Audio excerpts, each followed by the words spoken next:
Hey everybody, Stephen Bogran here from Pro Physique, and today I'm talking about why we gain weight as we age.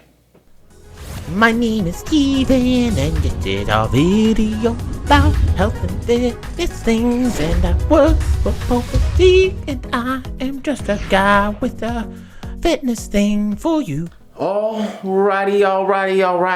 Wow, that's a tough question, and there's a lot of us that have experienced this. You know, we got out of college, we got out of high school, we started working, we've been doing our thing. For a while, things were great, and now it just seems like, we put on this weight slowly but surely, and maybe we've dieted to try and get some of it off. Maybe we've been successful and not successful, we've seen it come back. Well, if you're frustrated, I understand. And that's exactly why today's topic is what it is. Making sure that we understand the changes that happen for us that cause weight gain throughout life can help us to moderate and control those things, which in turn helps us to moderate and control our weight. Let's talk about what I think is probably the biggest one that we see and reasons why weight gain occurs as we age. The biggest thing that I see for a lot of people that goes unanswered is a change in lifestyle activity. What does that mean, Stephen?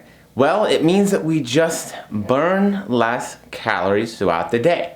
As we are younger, as we're going through school, while we're in college, oftentimes we have a fairly active lifestyle. If we live on campus, we're walking to and from all the time. If we're going to high school, we're walking to and from class all the time, right? There's lots of steps there. We are probably involved in a good amount of physical activity. Now, it doesn't necessarily have to be like sports related and regular sports traditionally, but it might just be things like, even say you go out and LARP, that's extra calorie burn, that's activity. So one of the big things that we don't recognize and we don't pay attention to is, for a lot of people, as we're aging, we are becoming more sedentary. What that means is, if you see a desk behind me, guess what? I spend a lot of time sitting and at a desk nowadays. That's where most of my work is done. That's where I edit videos, that's where I do all of my client check-in, that's where a lot of my managerial responsibilities are done. I sit at a desk a lot. Simply standing up forces me to burn more calories throughout my day than sitting down, because now my legs are working, my back is working. I'm at least having some sort of isometric contraction to support my weight, my posture, and my stance. Now add on top of that I might not be getting as many steps, I might not be getting as much activity, I may not be doing any sport or really, any kind of even moderate intensity cardiovascular stuff. Well, hey, that's a lot of calories out in terms of my expenditure that are no longer happening. And this can happen in a very slow manner over time, to where we might not really notice it. And that's why things such as step counters on a smartwatch, step counters on a smart device, on your phone, can be really beneficial to keep track of where our activity levels outside of exercise are at. Which means, hey, that doesn't count necessarily our cardio, that doesn't necessarily count our time in the gym and any kind of resistance training, that's just our lifestyle stuff. Because again, oftentimes what happens is we become more sedentary. So let's dive a little bit deeper into that and talk about how that affects us in our leisure time as well. Because hey, maybe we don't go out to shoot some hoops with the friends. Maybe we don't ride bikes to the park. Maybe we don't do those things. We don't go out to the beach for a walk or swimming. Maybe now we're invested in our favorite TV show. And not to say that there's anything wrong with taking downtime, relaxing, and doing nothing. In fact, I think there can be a lot that is said for the benefits of just relaxing and removing yourself from things sometimes. However, how much we do that can be a big impact. All right, so we've talked a lot about activity and what that means and how that can change. The easiest ways to increase that are to, again, have accountability through some sort of device on step count, have some sort of accountability to maybe I want to go out for a few bike rides per week, or I'm going to hop on the elliptical a few times a week. Great. We are now getting our activity to a place that maybe it was prior, and we should see more weight maintenance, if not weight loss, depending on what you're doing. Now, the second big thing that I see is really and truly a convenience factor, and that is food choice. And I think this is going to be different from generation to generation. I know that I can attest that I think cooking has become less important and less prioritized as a life skill as time has gone on. It's not quite as important to me as it was to the people before me.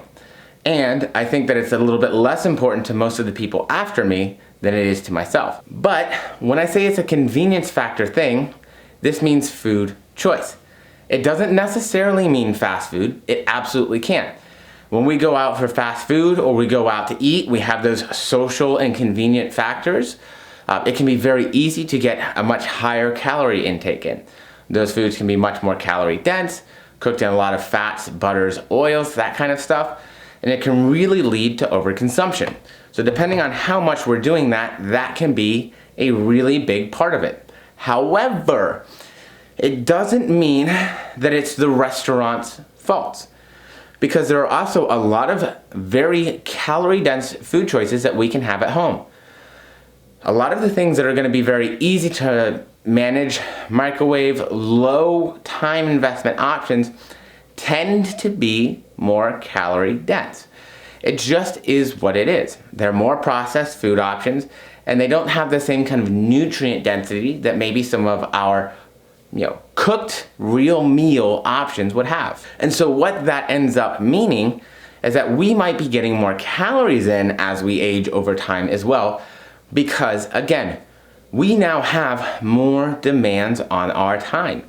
It's not like we just have to go to school. It's not like we just have college or the simple things, right? We now have work, full-time job. If you're on a salary, that might be more than full-time. If you're working to get overtime, that's more than full-time. We also now have our social obligations. So not only do we have our significant others and our friends groups, we may also have other obligations on top of that with any other family stuff. So if you have kids, you know exactly what I'm talking about. How do I make enough hours in the day to get everything done that I need to? And this is a compounding issue, because when we don't have time or we don't feel like we have time, it makes it very hard to cook, yes, but also to manage our activity level stuff. So we want to keep this in mind and understand that, hey, when we have time, it might be beneficial to go ahead and prepare things ahead of time so that we have them prepared and ready so that they become more convenient. This can be something as simple as cooking up your protein options ahead of time, right? So now we're getting adequate protein within our diets. Cool. One of the great things about protein is it tends to be a heavier foods option, which can really help with that feeling of fullness, or satiety as we like to call it, which means we're not necessarily snacking or overeating as much, okay? So that can be really beneficial there. We can also do the same thing with our fruits and vegetables. So either having fresh fruits on hand so that those are available and ready for us. They're going to be nutrient dense, they're going to have some fiber, right? And it's not the same as processed sugar. So fruits, awesome way to go. But we can also kind of get our vegetables ready ahead of time. That way, say if things are portioned out and ready to go, all we have to do is now pop that in the microwave and our meal is ready. So now we have a nutrient dense, not calorie dense, friendly meal for us that's convenient, that we can manage. When we have these regular meals and we have that convenience factor managed, it helps us to manage that excess calorie intake. Because oftentimes on a low end, you're going to be getting at least 600 calories from a meal out. That's from a single meal out. That's if we are ordering wisely. Oftentimes, most meals out are going to be over 1,000 calories a piece. and how that nutrient profile is going on there can absolutely make a big difference. Those are probably the biggest reasons I see for why we see weight gain as we age. I hope this helps. If you need more help, check out www.prophysique.com. We have a bunch of coaches ready to help. But as always, I'll talk to you soon.